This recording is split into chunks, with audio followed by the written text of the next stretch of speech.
Hey there, thanks for clicking on this video. You have found the channel Mr. Articulate, where I record and upload a video to YouTube every night of between 5 and 10 minutes length, where my main goal in the making of the video is to cultivate skills of articulateness via whatever I'm talking about that can be helpful to me in my broader life. Lately, what I've been working on is trying to sound organized, or not, let me rephrase that, trying to be organized with my thoughts so that I don't simply spend 5 minutes saying sentences that are on the topic at hand, but that those sentences have some kind of order to them. And I say each sentence because I'm already anticipating where that sentence will lead me. So today I'm just going to talk for a little while about a blog post I read. The post is a few days old. It's on the blog Commonplace, which is associated with the American Compass, and it was called a Post-Consumerist Economy by the economist Fred Bauer. And Bauer basically talks about the fact that it has been economic orthodoxy in the US for decades to think that having consumer goods be as cheap as possible is basically the holy grail of economic policy. I'm trying to remember what the phrase is. Political economy. That's the more old-fashioned phrase. The holy grail of political economy is to have cheap goods for people. And just in my lifetime, I was born in 1988, goods have indeed become a lot cheaper. The famous example you often see is televisions. Big screen TVs, when they started making their way onto the scene in the 90s, were extraordinarily expensive.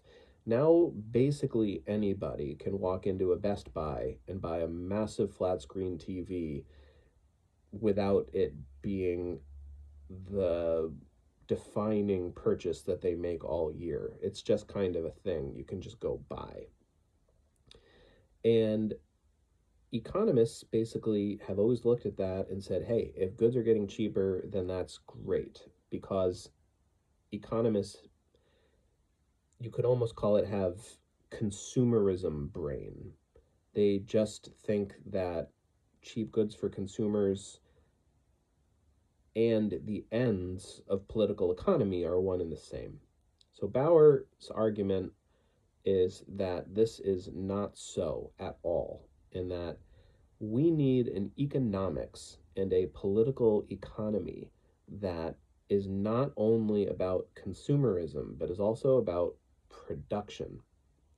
And basically, the neoliberal economic policies that our government has used for the last 30 years have seen our means of production shipped out all over the world to places where goods can be made more cheaply. The trade we've made is that our goods now cost less than they had done when they were made in America, but we don't get to make those things in America anymore. So we've lost our industries, but we've picked up cheap goods. And so if you have consumerism brain, then you're pumping your fist. You think, hey, we did a great job here. We got cheaper goods. But if you look at economics a little bit more holistically, and you think of it as having a moral aspect and a national autonomy and a national security aspect, then the trade actually becomes a lot worse. So Bauer points out that on the moral or virtuous side of things, the loss of domestic production in our country has been a terrible bane upon many Americans. If you live in some parts of the country, like the upper Midwest, for instance, you don't need me to tell you that because you can see it for yourselves.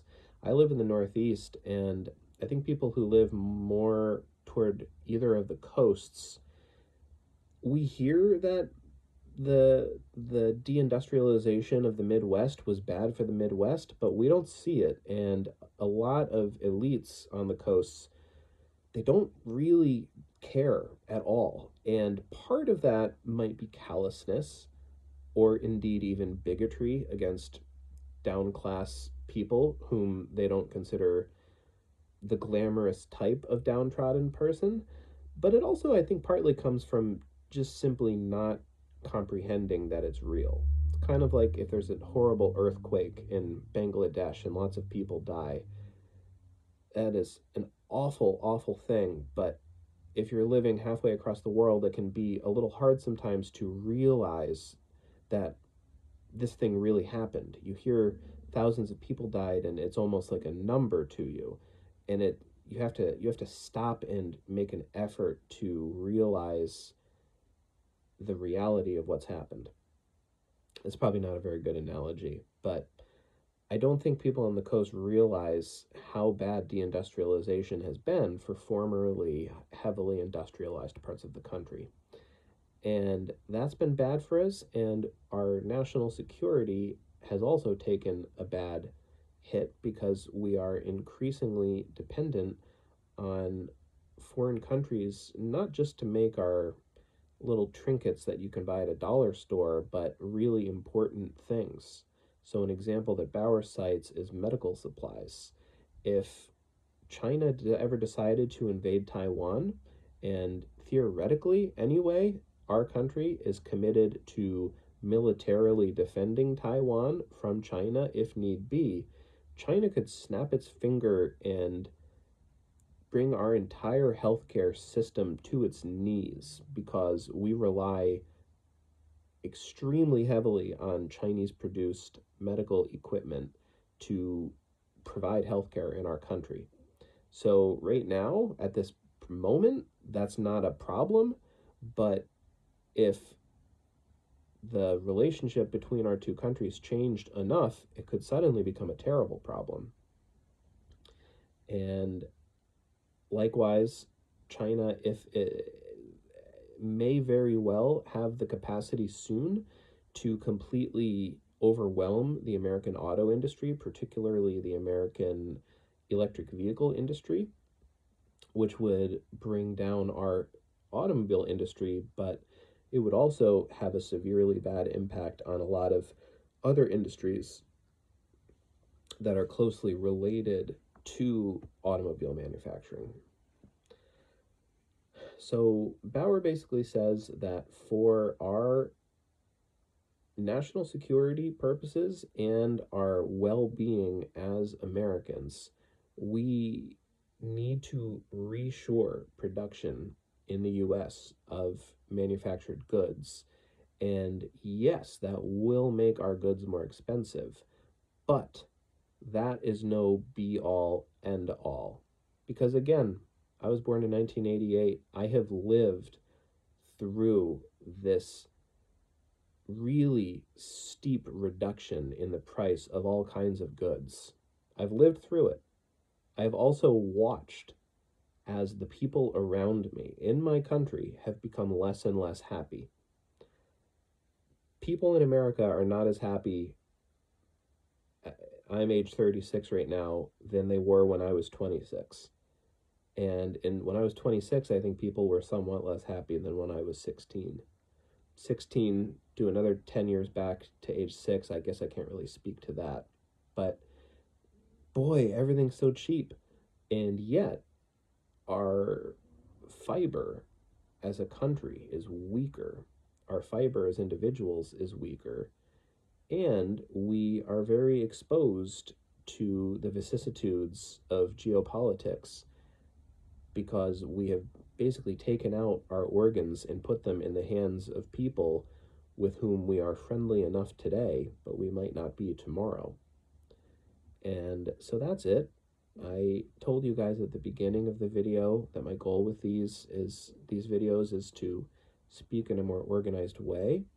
I will say here at the end, I definitely did not succeed too well with that in this case, but that is a good thing because I have done the video. I've done what I set out to do, and I feel how it came up short, and that's great, because if I'm not doing and detecting shortcomings, then I've got no way to make those shortcomings better with time. So thanks for watching to the end. If you did, I will be back tomorrow with another video.